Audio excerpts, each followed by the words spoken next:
رسول اللہ صلی اللہ علیہ وسلم نے فرمایا المسلم من سلم المسلمون من لسانہ و یدہ۔ رسول اللہ صلی اللہ علیہ وسلم نے ارشاد فرمایا المسلم من سلم المسلمون من لسانہ و یدہ، مسلمان وہ ہے جس کی زبان اور ہاتھ کے شر سے دوسرے مسلمان محفوظ رہیں، نہ اس کی زبان سے کوئی ایسا کام ہو نہ ہاتھوں سے کوئی ایسا کام ہو جس سے دوسروں کو تکلیف ہو۔ یہ حدیث یاد رہے گی۔ دوسری حدیث، رسول اللہ صلی اللہ علیہ وسلم نے فرمایا ایمان کے 70 سے زیادہ شعبے ہیں، سب سے کم درجے کا شعبہ یہ ہے اماطۃ الاذی عن الطریق، راستے میں تکلیف دہ چیز دیکھو تو اس کو ہٹا دو۔ یہ دو حدیثیں سمجھ میں آئیں؟ نہیں آئیں؟ آ گئیں۔ اب دیکھو نبی صلی اللہ علیہ وسلم نے ایمان کا سب سے کم درجہ کیا بتایا ہے کہ راستے میں کوئی تکلیف دہ چیز نظر آ رہی ہے، اس کو اگر آپ راستے سے ہٹاتے نہیں ہو کہ بھئی میں نے تھوڑی پھینکی ہے۔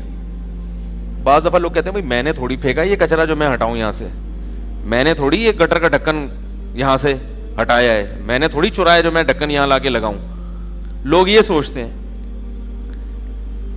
حدیث کا یہ مطلب نہیں ہے کہ آپ نے کیا یا کسی نے بھی کیا ہے، جس نے بھی کیا ہے اگر آپ نے دیکھا تو ایمان کا آخری درجہ کیا ہے کہ آپ اس کو وہاں سے ہٹائیں، یہ نہ دیکھیں کہ میں نے کیا ہے کسی اور نے۔ تو راستے میں اگر تکلیف دہ چیز نظر آتی ہے تو اسے دور کرنا ہم سب کی ذمہ داری ہے، اور سب سے زیادہ اس کے پڑوس میں جو رہنے والے ہیں۔ اب ایک طرف تو نبی یہ فرما رہے ہیں کہ یہ نہیں فرمایا کانٹا ہٹانا، کوئی بھی تکلیف کوئی بھی چیز جو لوگوں کی اور پبلک کی تکلیف کا سبب بن رہی ہے، اگر آپ تکلیف دہ چیز نہیں ہٹاتے تو مومن نہیں ہیں، تو آپ بتائیں کہ اس شخص کا کیا حال ہوگا جو تکلیف دہ چیز ڈالتا ہے۔ ہمارا مسئلہ یہ نہیں ہے کہ ہم تکلیف دہ چیز ہٹاتے نہیں ہیں، اس سے تو ہم بہت آگے جا چکے ہیں، ہم باقاعدہ تکلیف دہ چیز راستے میں ڈالتے ہیں۔ تو ہم کس منہ سے قیامت کے دن رسول اللہ صلی اللہ علیہ وسلم کو چہرہ دکھائیں گے؟ بھائی گاڑی کو غلط پارک کرنا یہ راستے میں تکلیف دہ چیز ڈالنا ہے یا نہیں ہے؟ گلی کے کونے پہ کھڑی کر دی، اب جو گلی میں آ رہا ہے، گلی سے باہر نکل رہا ہے، وہ یا تو راستہ ہی بند، یا وہ بیچارہ ایسے جیسے کوئی نائٹ رائڈر کا، وہ ایک بچپن میں وہ انگلش فلم آتی تھی نائٹ رائڈر، اس کا وہ بہت ماہر ہوا کرتا تھا، تو کوئی ایسا یا تو موت کے کنویں میں گاڑی چلانا جانتا ہو، وہ وہاں سے گاڑی گھما سکتا ہے۔ میں دیکھتا ہوں نا، وہ دو گاڑیوں کے لا کے کھڑی کرتی، درمیان میں اتنا سا راستہ، اور وہ اتنی تمیز سے بیچارہ کوشش کر رہا ہے نہ یہاں ٹچ ہو نہ وہاں ٹچ ہو۔ بھائی تم جب کھڑی کر رہے ہو تو تھوڑا سا راستہ کشادہ کر دیتے، یا دیکھ رہے ہو ادھر گاڑی کھڑی ہوئی ہے تو ادھر نہ کھڑی کرو، تھوڑا سا آگے کھڑی کر دو۔ تو صبح و شام یہ حماقتیں نظر آ رہی ہوتی ہیں۔ تو میں نے اب کیا کیا، یہاں بھی غلط پارکنگ ہو رہی تھی، کئی دفعہ سمجھایا، ایک دفعہ دو دفعہ تین دفعہ نہیں باز آیا، تو میں نے کھلے عام گاڑی کی ہوا نکالی، دکان والے کو بتایا، 4 آدمیوں کو گواہ بنایا کہ یہ اگر گاڑی والا پوچھے کہ یہ ہوا کس نے نکالی ہے تو کہہ دینا کس نے نکالی ہے، مفتی صاحب۔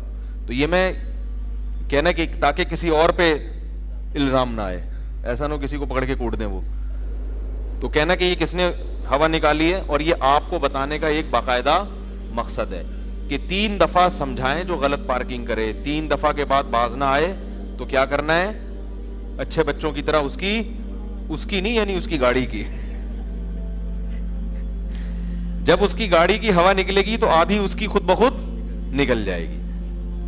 کیونکہ دیکھو بعض چیزیں، بعض اخلاق ایسے ہیں جو دیکھنے میں اخلاق ہیں مگر حقیقت میں بد اخلاقی ہے۔ کیونکہ ایسے آدمی کی ٹائر کی اگر آپ ہوا نہیں نکال رہے تو وہ بندہ صرف آپ کی تکلیف کا سبب نہیں بن رہا، وہ 10 اور لوگوں کی تکلیف کا سبب بن رہا ہے۔ ممکن ہے کوئی میرے اس عمل پہ اعتراض کرے، بولے یار مفتیوں کے تو ایسے اخلاق نہیں ہوتے، مفتیوں کو تو چاہیے کہ کیا کریں، محبت سے سمجھائیں۔ ممکن ہے مجھے کوئی بد اخلاق کہے یار یہ کون سا طریقہ ہے، گاڑی کی ہوا نکال دی، یہ کون سا طریقہ ہے۔ تو یہ اخلاق یہ نہیں ہے کہ آپ اس کو سزا نہ دیں. اخلاق یہ ہے کہ ایسے موقع پہ آپ اس کو سزا دیں تاکہ وہ 10 مزید لوگوں کی تکلیف کا سبب نہ بنے. تو یہ 10 لوگوں کے ساتھ آپ اچھے اخلاق سے پیش آ رہے ہیں اور ان کے لیے سد باب کر رہے ہیں. سمجھ میں آ رہی ہے بات؟ نہیں آ رہی میرا خیال ہے. مجرم کو سزا دینا یہ قوم کے ساتھ خیر خواہی ہے. مجرم کو سزا دینا قوم کے ساتھ خیر خواہی.